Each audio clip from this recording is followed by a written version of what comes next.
was really young when I decided that I wanted to be a makeup artist and make monsters, and it all kind of really came about from seeing monster movies on TV, especially the Universal horror films, and I just was fascinated by those monsters, you know, whether it's Frankenstein or the Wolfman or Mr. Hyde or whatever. People of my generation who grew up watching the shock theater package on TV and all the classic Universal horror movies and read famous monsters idolized these guys, Chaney and Karloff and Lugosi. I don't know exactly what it is about it, but I just knew that I thought they were really cool. One day when I realized that somebody actually did that and made a living at it, you know, I had decided that's what I was going to try to do with my life. And fortunately for me, it worked out. I didn't really have a plan B. This is how I entertain myself, how I enjoy myself, is making things, you know, especially monster stuff. And I think because I had that passion, that's one of the reasons I was successful. I mean, in so many films, even to this day, still I do above and beyond what I get paid for because I can't even believe they're paying me to do this. I mean, I used to have to mow lawns and save my 25 cents a week allowance forever to be able to buy a quart of rubber to make a mask. And now people pay me to do this. I mean, I just had hoped that sometime I would be able to do some kind of werewolf movie and do some kind of transformation. And when I was doing Schlock, which was my second film, which was this 3-week shoot, you know, a $30,000 film that John Landis shot and wrote and directed and starred in, John had already written American Werewolf, and he told me the whole story in great detail, basically exactly the way the movie was made. He also has a love of those films, the Universal films, and transformations in general. But he said, you know, it made no sense to him that if you were going to change into a wolf that you would sit in a chair and be really still until you finished changing. And he said, you know, it would be a painful experience for your body to be transforming and changing, and the bones changing and muscles and everything. Please help me! So he said, you know, I want the transformation to be done in a way that it's not lap dissolves and Lon Chaney Jr. sitting in the corner of a chair. John's point was, you wouldn't lie still when that happens to you. I was always trying to do something in one shot, and John said, I would never use it that way. I mean, the way I want to do the transformations, I want to focus on certain parts and show these parts changing, and I think dramatically it'll work better and have much more impact, you know? And I think he was right. And that's part of what I love about my job is that, you know, no two jobs are alike, and it's, again, that whole collaborative thing makes a big difference in what you end up doing. And John Landis wants this, you know, 4-legged hound from hell werewolf. That's not what I wanted it to be. I wanted it to be a 2-legged werewolf, you know, but that's what he wanted, so I designed something to do that. And I mean, it's all those things in the mix that kind of make you think of, you know, how you're going to approach it, and it also makes it what it ultimately becomes.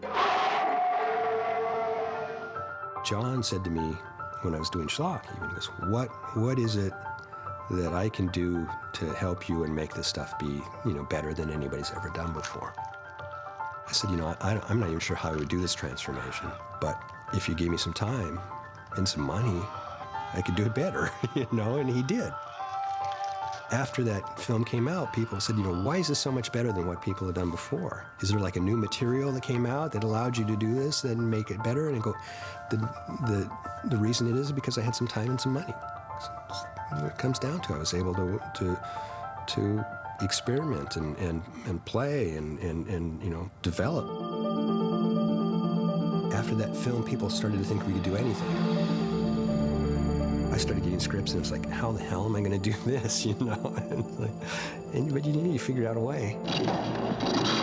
American Werewolf definitely has its place in werewolf film history, and I'm really glad that I was able to work on that movie and do that. I wish I had more opportunities to do monster movies, and it kind of re-energized the whole werewolf you know, movie situation, and kind of like, you know, set new rules of what a transformation is and what a werewolf movie is, for that matter. When I heard that Universal was going to make a new Wolfman movie, I just felt that I had to do it.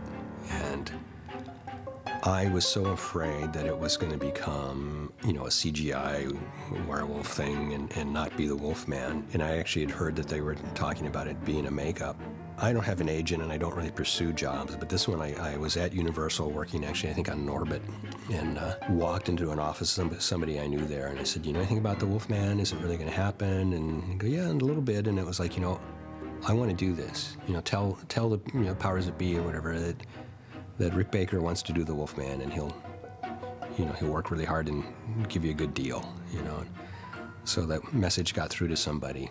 To me, it was really important to try to be true to the classic Universal horror films. And what I loved about working on it was you'd go to work and we're in the woods somewhere and there's this gypsy camp and there's instead of a wagon or two, there's 25 of them, really cool wagons. These real Romanian guys playing gypsies in great costumes. Real force with fog all over the place and people on horseback and torches and these crazy villagers and stuff. And it's like, I'm making a Wolfman movie. This is the Wolfman, there's no doubt about it, and this is classic Gothic horror movies.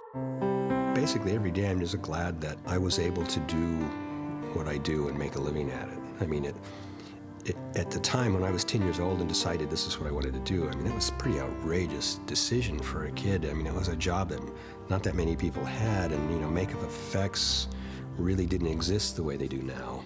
I don't know how it was that I was really successful. Other than the fact that I really had a love for what I was doing, and I would be doing this even if I didn't do it as a job. That's kind of it was my hobby, and that's how I had fun, and I'm hoping that a well-made Gothic horror movie can kind of bring that back, and that a new generation of kids can be fascinated by that type of horror movie and appreciate it and end up loving that kind of genre like I have and so many people of my generation.